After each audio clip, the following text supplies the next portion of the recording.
ભાજપ પ્રવક્તા યજ્ઞેશ દવેનું નિવેદન સામે આવ્યું છે। ભાજપ પોતાની હાર બાબતે સમીક્ષા કરશે। વિસાવદરમાં ક્યાં મુદ્દે હાર્યા અને કયા મુદ્દે ખાસ સમીક્ષા કરવામાં આવશે। ગોપાલ ઇટાલિયા ભોળી પ્રજાને સમજાવવા માટે સફળ રહ્યા, પણ આવનારા દિવસોમાં પ્રજા પણ ગોપાલને જાણી લેશે અને જ્યારે આપ પ્રચાર કરીને જીત મેળવી છે તો પ્રજા દ્વારા આપવામાં આવેલા જનાદેશના નામે સ્વીકાર કરીએ છીએ। દિનેશભાઈ, પેટા ચૂંટણીનું પરિણામ આવ્યું છે, એકમાં ભાજપની જીત, એકમાં ભાજપની હાર, કઈ રીતે જોવો છો વિધાનસભાના પેટા ચૂંટણીના પરિણામને? જ્યાં સુધી વિધાનસભાના પેટા ચૂંટણીના પરિણામની વાત છે ત્યાં સુધી ભારતીય જનતા પાર્ટીના બંને ઉમેદવારો હતા, કડીમાં અને વિસાવદરની અંદર। તો કડીની અંદર ભારતીય જનતા પાર્ટીના ઉમેદવારે રેકોર્ડ બ્રેક સરસાઈથી જીત મેળવી રહ્યા છે, જ્યારે વિસાવદરની અંદર અમે થોડા પાછળ રહ્યા છીએ। પરંતુ ભારતીય જનતા પાર્ટીએ પૂરેપૂરા પ્રયત્ન સાથે આ બંને સીટ પર પોતાના ઉમેદવારો માટે પ્રચાર પ્રસાર કર્યો, છતાં પણ ક્યાંક ને ક્યાંક અમે અમારી વાત વિસાવદરની અંદર સમજાવવામાં ઉણા ઉતર્યા છે એવું માની શકીએ। બીજું કે આ સીટ એ પરંપરાગત એમને ગઈ વખતે પણ એના પહેલાં કોંગ્રેસની હતી, ત્યારબાદ આમ આદમી પાર્ટીએ જીતેલી હતી। ભારતીય જનતા પાર્ટી પાસે છેલ્લા 12 વર્ષથી આ સીટ હતી નહીં વિસાવદરની, છતાં પણ ભારતીય જનતા પાર્ટીએ પોતાના ઉમેદવારને પૂરેપૂરી તાકાતથી ત્યાં પ્રચાર પ્રસાર કર્યો, પણ અમે અમારી વાત સમજાવવાની અંદર પ્રજામાં સમજાવવામાં ક્યાંક ઉણા ઉતર્યા છે। અને આમ આદમી પાર્ટીના ઉમેદવાર ગોપાલ ઇટાલિયા જે પ્રમાણે ગપગોળા ચલાવતા હતા, એ ગપગોળા પ્રજાની મતદારો વચ્ચે એમના ગપગોળા જે ખરા એ સમજાવવામાં સફળ રહ્યા છે।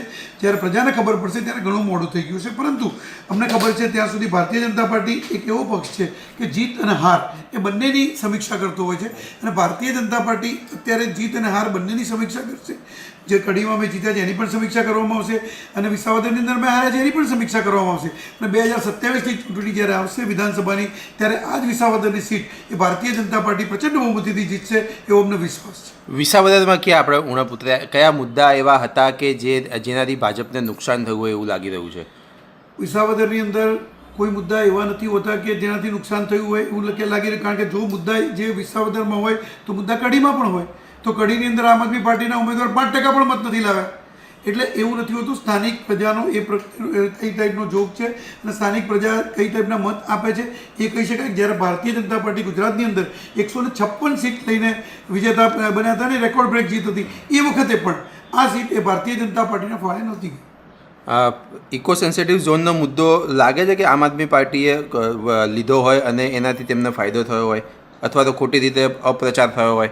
આમ આદમી પાર્ટીના ઉમેદવાર માત્ર ઇકો સેન્સિટિવ ઝોનની દરેક બાબતની અંદર અપ્રચાર કર્યા છે એમણે, કે ખેડૂતની બાબત હોય કે ખાતરની બાબત હોય કે ગમે તેની બાબત હોય એની અંદર પ્રચાર કર્યા। જે વ્યક્તિ પોતે ખેડૂત નથી છતાં પણ પોતાની જાતને ખેડૂત પુત્ર ગણાવવા, પોતાના પિતાને ઘરમાંથી કાઢી મૂકેલા છે એવા મને દાખલા સાંભળવા મળ્યા છે।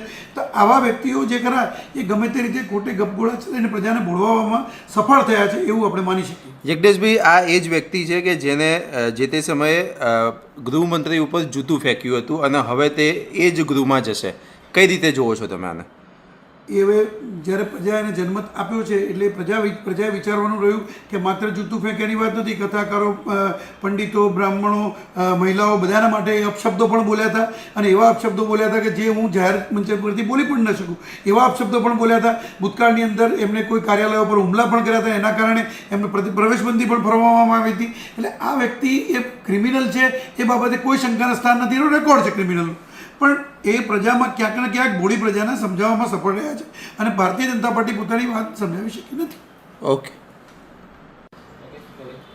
જિગ્નેશભાઈ, પેટા ચૂંટણીનું